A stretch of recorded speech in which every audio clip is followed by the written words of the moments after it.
आपका स्वागत है ऑस्ट्रेलिया वर्सेस पाकिस्तान के फैंटेसी रिव्यू में। ऑस्ट्रेलिया 3 में से 2 मैच हार चुकी है, पर आखिरी मैच में श्रीलंका को हरा के वो थोड़ा अपना मोमेंटम लाना चाहती है और चाहेंगी कि वो मोमेंटम पाकिस्तान के मैच में भी कैरी हो। पाकिस्तान 3 में से 2 मैच जीत गई है, पर वो लास्ट मैच हारी थी इंडिया की तरह, और वो भी बुरी तरह से। तो वो चाहेंगे कि वो हार को भुला के वो वापस मोमेंटम ला पाए। तो आज देखते हैं कि इस मैच में क्या होता है और हमारा एआई मॉडल क्या बोलता है कि कौन जीतेगा, कौन हारेगा, और आपको अपने फैंटेसी टीम में किसको लेना चाहिए और किसको नहीं लेना चाहिए। लाइकली स्टार्टिंग लाइनअप्स क्या हो सकते हैं। ऑस्ट्रेलिया में ऐसा कोई चेंज ज़रूरी नहीं होगा, खाली एक है कि जैम्पा का थोड़ा बैक इशू था, तो हो सकता है वो ना खेलें। अब उनकी जगह कोई और स्पिनर है नहीं ऑस्ट्रेलियन टीम में जो करा पाए, तो वो बहुत एक मेजर कंसर्न हो जाएगा। पाकिस्तान में भी कोई ऐसा चेंज एक्सपेक्टेड नहीं है। थोड़ा न्यूज़ है कि उसामा मीर में भी खेल लें, पर शादाब या नवाज़ दोनों की बैटिंग मच बेटर है उसामा मीर से, तो वहाँ पे थोड़ा उनका बैलेंस बिगड़ सकता है। तो ओवरऑल ज़्यादा कुछ चेंजेस एक्सपेक्टेड नहीं है। अगर हम देखें कि ओवर्स कौन ज़्यादा कराएगा, तो ऑस्ट्रेलिया के क्लियर हैं जैम्पा, हेजलवुड, स्टार्क, कमिंस और मैक्सवेल। ये मोस्ट ओवर्स कराएंगे, विच स्टॉइनस भी 4-5 ओवर के साथ पिच इन कर सकते हैं। पाकिस्तान में अगर देखें तो पाकिस्तान में भी हारिस रऊफ़, शाहीन शाह अफरीदी, हसन अली, शादाब खान, मोहम्मद नवाज़ ये इनके मेन बॉलर्स हैं, और इफ्तिकार अहमद भी 3-4 ओवर करा सकते हैं। वेन्यू में देखें तो बैंगलोर में पिछले 5 मैच में एवरेज फर्स्ट इनिंग स्कोर 268 है और 8 विकेट गिरे हैं। यूजुअली छोटा ग्राउंड है और आईपीएल में तो बहुत रन बनते हैं यहाँ पे। अगर हम कौन सा बॉलर अच्छा करेगा, कौन सा बॉलिंग टाइप अच्छा करेगा वो देखें, तो थोड़ा फास्ट, मीडियम फास्ट बॉलर्स का बेटर है।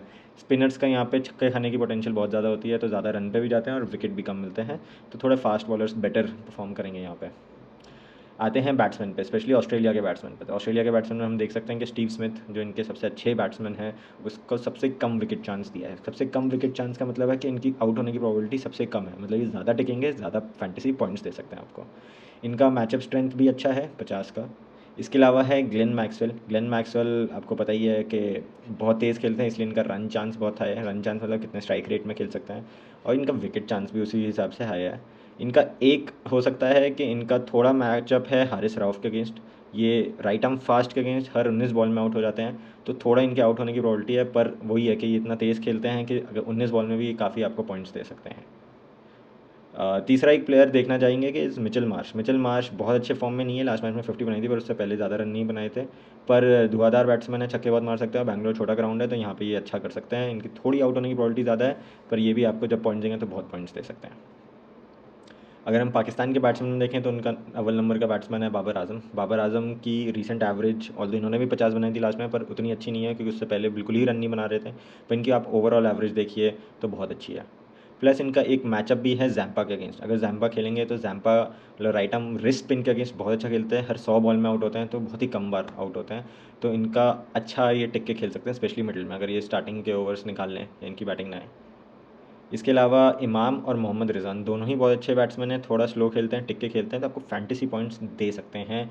इमाम बहुत ख़राब फॉर्म में चल रहे हैं, एवरेज पर बहुत अच्छी है, तो हो सकता है ये वापस फॉर्म में आ जाए, तो इन पे भरोसा रखा जा सकता है इस बार। मोहम्मद रिज़वान बहुत अच्छे फॉर्म में चल रहे हैं, थोड़ा धीरे खेलते हैं पर बहुत अच्छे फॉर्म में चल रहे हैं, तो ये भी आपको अच्छे पॉइंट्स दे सकते हैं। एक और बैट्समैन है जो थोड़ा सरप्राइजिंग और स्पेशली जीएल के लिए अच्छा पिक हो सकता है, अब्दुल्ला शफीक। इन्होंने पिछले से पिछले मैच में 100 भी मारी थी, और अभी बैट नई टीम में आए हैं, तो इनमें भी अच्छा पोटेंशियल है खेलने का। बॉलर्स का अगर देखें स्पेशली ऑस्ट्रेलिया के, तो हम देख सकते हैं कि पहले एक बार देखते हैं कि ओवर विकेट चांस क्या होता है। तो अगर हम देखेंगे कि एक यहाँ पे हमने कॉलम ऐड किया हुआ है ओवर विकेट चांस का। ओवर विकेट चांस होता है कि हर किसी भी ओवर में ओवरऑल विकेट गिरने की क्या प्रोबेबिलिटी है, कि समझ लीजिए 50वें ओवर में कितने विकेट गिरते हैं वर्सेस 35th ओवर। तो हम देख सकते हैं कि ये यूजुअली फ्लैट रहता है करीबन 35वें ओवर तक। 35वें ओवर तक डेथ ओवर्स में बेसिकली ये बढ़ता जाता है, और देख सकते हैं 48 to 50 ओवर में तो ये करीबन 5-6 गुना हो जाता है एवरेज का। तो जो भी लास्ट में बॉलिंग कर रहे हैं उनके विकेट लेने के चांसेस बहुत बढ़ जाते हैं, क्योंकि बैट्समैन एक तो मारने की कोशिश कर रहे होते हैं, प्लस थोड़े लोअर ऑर्डर बैट्समैन की प्रोबेबिलिटी भी ज़्यादा होती है उस टाइम खेलेंगे, तो विकेट आसानी से मिल सकते हैं। तो बॉलर कैसा भी हो पर लास्ट में बॉलिंग कर रहा है तो उस पर बेट लिया जा सकता है। तो अब देखते हैं ऑस्ट्रेलिया के बॉलर्स में उनके जो कैप्टन है पैट कमिंस का अगर हम देखेंगे तो रिसेंटली बहुत अच्छे विकेट नहीं ले रहे हैं, थोड़ा आउट ऑफ फॉर्म थे। लास्ट मैच में अच्छी बॉलिंग की थी ऑल्दो, पर ये लास्ट के ओवर्स में बॉलिंग कराएंगे, इसलिए इनका ओवर विकेट चांस बहुत हाई है। Plus batsman strength, specially Abdullah Shafique और रिजवान राइट आर्म पेस के अगेंस्ट उतना अच्छा नहीं खेलते, तो कमिंस उसको एक्सप्लॉइट कर सकते हैं, उनको वहाँ पे विकेट मिल सकते हैं। इसके अलावा बाकी जो दो इनके बहुत अच्छे फास्ट बॉलर हैं, हेजलवुड और स्टार्क, दोनों का ही प्रोजेक्टेड विकेट चांस, मतलब ये हर बॉल पे इनके विकेट लेने की क्या प्रोबेबिलिटी है, बहुत हाई है। तो 3.4% और 3%, मतलब ये काफ़ी विकेट ले सकते हैं।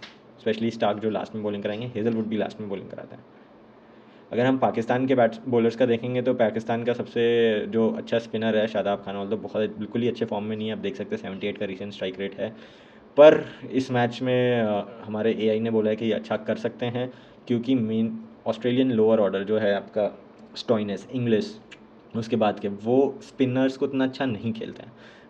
इंग्लिश का भी हमने लास्ट मैच में देखा था कि जब पेस के अगेंस्ट बहुत कंफर्टेबल थे, स्पिन के अगेंस्ट उतना कंफर्टेबल नहीं थे। तो अगर Shadab Khan lower middle order को टारगेट करेंगे ऑस्ट्रेलिया के, तो यहाँ पे इनको विकेट मिल सकते हैं और ये आपको बहुत अच्छे पॉइंट्स दे सकते हैं। इसके अलावा शाहीन शाफरीदी और हारिस रऊफ दोनों ही बहुत बेहतरीन बॉलर्स हैं और दोनों के ही प्रोजेक्टेड विकेट चांस बहुत हाई है, प्लस लास्ट में बॉलिंग करेंगे तो ये भी बहुत अच्छे पिक्स हैं।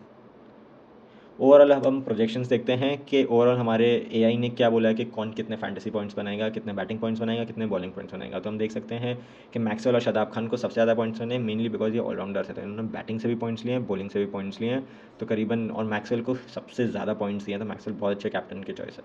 इसके अलावा हम देखते हैं दो batsman, Steve Smith, Babar Azam, classical batsman, बहुत अच्छा ओवरऑल रिकॉर्ड है, पर फॉर्म दोनों की अच्छी नहीं है। पर हमारा मॉडल बोल रहा है कि ये इस मैच में अच्छा कर सकते हैं।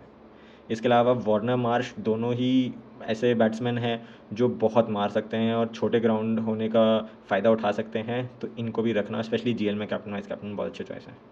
बाकी जो पिछले जो बॉर्डर लाइन है जहाँ पे क्लोज हैं उनके पॉइंट्स बाकी से, वो हैं हारिस रऊफ और स्टार्क। ये दोनों फास्ट बॉलर बहुत अच्छा कर सकते हैं, स्पेशली गिवन जो बॉलिंग जो बैटिंग ऑपोजिशन है उनके अगेंस्ट इनके अच्छे मैचअप्स हैं। एक और प्लेयर है मोहम्मद रिजवान, जिसकी हमने बात की थी, बहुत अच्छे फॉर्म में हैं, तो ये भी आपको कंसिस्टेंट पॉइंट दे सकते हैं और अच्छा एक जीएल कैप्टन बन सकते हैं। तो ओवरऑल बात करते हैं कि की टेक अवेज़ क्या है, कि क्या 3 चीज़ें याद रखें जिससे हम अपनी टीम बना सकते हैं। तो पहला है कि ट्रस्ट बाबर एंड स्मिथ, कि बाबर और स्मिथ दोनों ख़राब फॉर्म में हैं, पर ख़राब प्लेयर्स नहीं हैं, बहुत अच्छे प्लेयर्स हैं और कभी ना कभी वो फॉर्म में आएंगे, और हमारा मॉडल कह रहा है कि ये मैच वो मैच है। दूसरा है कि ऑलराउंडर्स में शादाब और मैक्सवेल दोनों टीम्स के मेन ऑलराउंडर्स हैं और ये बहुत क्रूशियल होंगे क्योंकि दोनों साइड से पॉइंट दे सकते हैं आपको। तो इनको लीजिए तो कंसिस्टेंटली आप अलग अलग टीम्स में पॉइंट्स कमा सकते हैं, थोड़ा श्योरिटी से आपको पॉइंट्स मिलेंगे। बाकी जो बॉलर्स हैं उसमें आप पेस बॉलर चुनिए स्पिनर से ज़्यादा, क्योंकि दोनों टीम्स के पेस अटैक बहुत स्ट्रॉन्ग है और दूसरे बैट्समैन भी पेस के अगेंस्ट थोड़े वीक लगते हैं, स्पेशली पाकिस्तान के। तो ये तीनों चीज़ें आप याद रखिए, इससे टीम बनाने में आपको हेल्प होगी। इसके अलावा अगर आप फैंटेसी खेलते हैं और टॉस और टीम आने के बाद टीम्स बनाना चाहते हैं, तो हम फैंटेसी जीपीटी में यही करते हैं। हर बार जब भी टॉस होता है तो उसके बाद ये पूरा एआई मॉडल का सिमुलेशन रन होता है, उससे हमें टीम्स मिलती है, 10 जीएल टीम और एक अच्छी एसएल टीम। अगर आप उनसे खेलना चाहते हैं तो www.wicket.ai पे लॉगिन करिए, और अपनी हमारी ऐप और टेलीग्राम चैनल भी है, सारा लिंक्स जो है डिस्क्रिप्शन में है, वो आप देख सकते हैं। और आपको अगर ये वीडियो पसंद आई है तो लाइक करिए, शेयर करिए और सब्सक्राइब करिए। धन्यवाद।